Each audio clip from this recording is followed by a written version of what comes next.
Well, hello again. It's Thursday, June 25th, and good to be here with you again today. I'd like to talk today about the matter of doubt. Specifically, is it okay for a Christian to have spiritual doubts? Doubts about God and who He is and His existence. Doubts about the Bible, about what it says and teaches, whether it's really true or not. Doubts about whether Christianity is in fact something we can give our lives to. Would we go so far to say that doubt is a sin?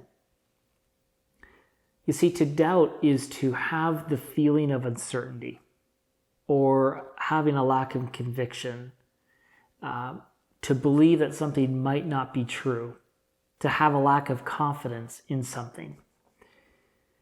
This past February, our family went to Ottawa for Family Day weekend. There are a lot of activities to do there for families on that weekend. Perhaps you've been there.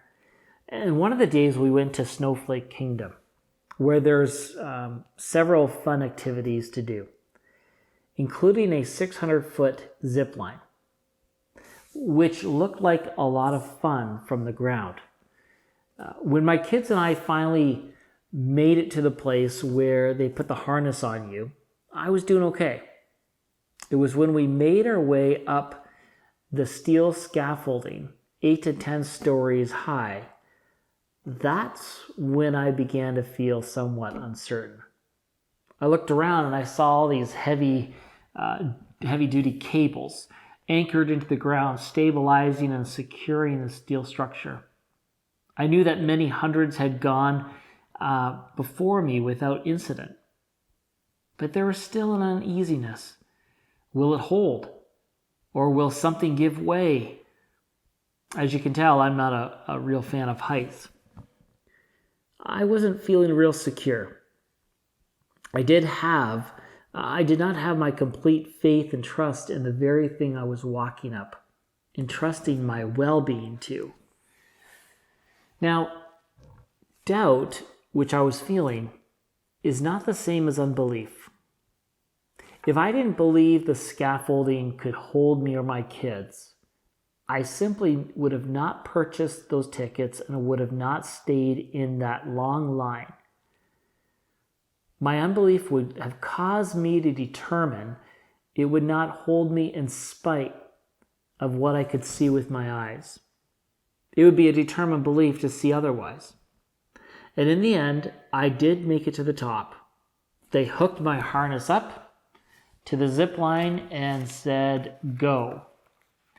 And there I was on the top, 8 to 10 stories up high, no turning back, my full weight on the zip line secured by a harness. I pushed off from the scaffolding, and well, I sit here before you with more trust and belief in that scaffolding and harness.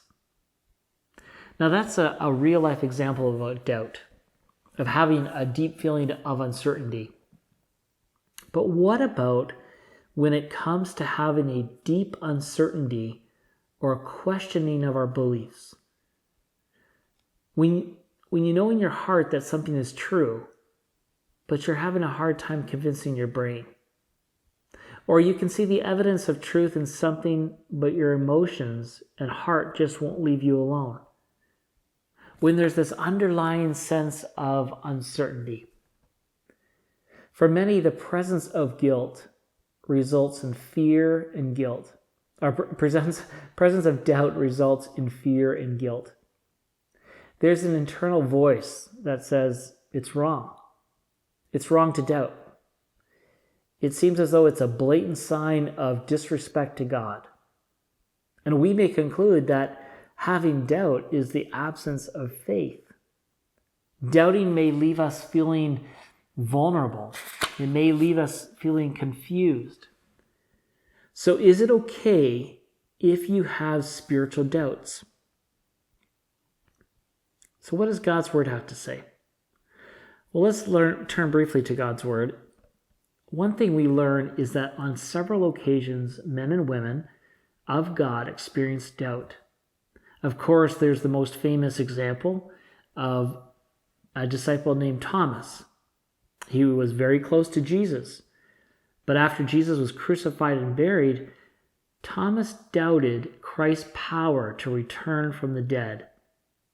And all the other disciples had seen Jesus, but Thomas said he would only believe if he could see the holes in Jesus' hands with his eyes and be able to touch the wound on his side. Then there's the man who asked Jesus to heal his son in Mark chapter 9. Jesus told him all things are possible for one who believes. The father cried out, "I do believe. Help me overcome my unbelief." You see, the man had enough faith to ask Jesus to heal his son, but there was a lingering uncertainty. So have you ever prayed that prayer? I do believe, Lord. Help me overcome my unbelief. You see, I think it's fair to say that all Christians will at one time or another experience doubts. As long as you have faith, you will have doubts. John Ortberg, pastor and author, in his book Faith and Doubt, shares that when he speaks, he sometimes uses the following illustration. He holds up a closed hand. He tells the audience that he has a $20 bill in that closed hand, and he asks for a volunteer who believes him. Well, usually only a few hands go up. Then he tells the volunteer, one that believes that he has the $20 bill in his hand under that clenched fist, he tells the volunteer that he's about to destroy his or her faith. He opens his hand and shows the $20 bill that is in his hand. And Ortberg writes this: "The reason I can say I'm destroying his faith is that now he knows I hold the bill. He sees the bill and doesn't need faith anymore. Faith is required only when we have doubts, when we do not know for sure. When knowledge comes, faith is no more." Sometimes a person is tempted to think, I can't become a Christian because I still have doubts. I'm still not sure. But as long as doubts exist, as long as the person is still uncertain, that is the only time faith is needed. When the doubts are gone, the person doesn't need faith anymore. Knowledge has come. And that is exactly the point Paul was making in his first letter to the church at Corinth. He says, now we see, meaning now we know, but a poor reflection, meaning now we see or know, we have this poor reflection. There's some confusion still. There's still some misunderstanding. There's still some doubts and questions because we can't perfectly see. But then we shall see face to face. When we see Christ face to face. But we don't see face to face just yet. We see a poor reflection. And then he writes this, now I know in part, with questions and doubts. Then, when I meet Christ face to face in eternity, then I shall know fully, even as I am fully known. You see, with faith, there will come doubt, because we can't see fully all that there is to see. To doubt presupposes some kind of faith, and that is what doubt is. It is one of the most common struggles in the Christian life. Here's the good and hopeful news.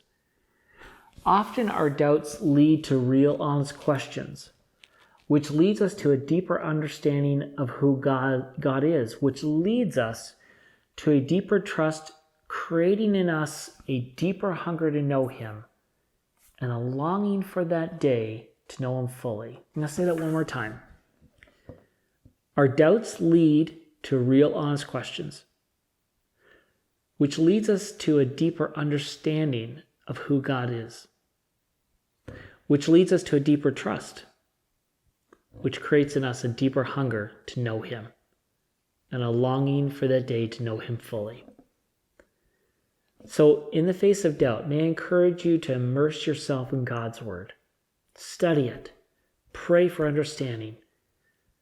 God promises that he's going to water that seed of faith that is already planted within you by his word.